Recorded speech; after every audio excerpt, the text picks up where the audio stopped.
Hi friends, பன்னீர் gravy ஒரு தடவை இந்த மாதிரி ட்ரை பண்ணி பாருங்கள். செம்ம டேஸ்டியாக இருக்கும். இது பண்ணுறதுக்கு நான் வந்து க்யூப் ஷேப்பில் வந்து வெங்காயம் அப்புறம் கேப்சிகம் வந்து கட் பண்ணிட்டு சேர்த்துருக்கேன்.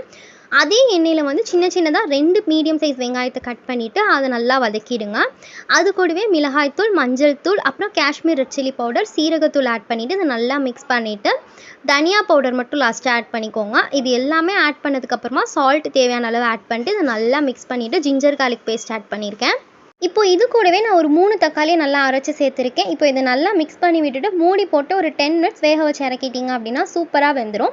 தக்காளியோட ரா ஸ்மெல் போனால் தான் வந்து உங்களுக்கு அந்த கிரேவியோட டேஸ்ட் வந்து நல்லாயிருக்கும். அண்ட் நெக்ஸ்ட் வந்து பன்னீர் வந்து க்யூப் ஷேப்பில் ஆட் பண்ணியிருக்கேன்.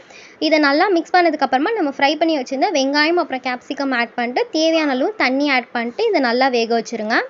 இப்போ பன்னீர் நல்லா வெந்ததுக்கு அப்புறமா நான் வந்து ஒரு 1/2 டீஸ்பூன் வந்து கரம் மசாலா ஆட் பண்ணிவிட்டு இது கூடவே முந்திரி வந்து நல்லா அரைச்சி சேர்த்துருக்கேன்.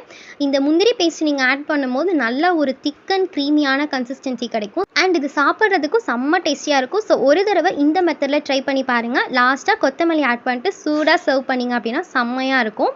நான் வந்து இன்றைக்கி சப்பாத்தி கூட தான் ட்ரை பண்ணேன். ஸோ வீடியோ பிடிச்சிருந்து அப்படின்னா லைக் பண்ணிட்டு சேனலை சப்ஸ்கிரைப் பண்ணிக்கோங்க.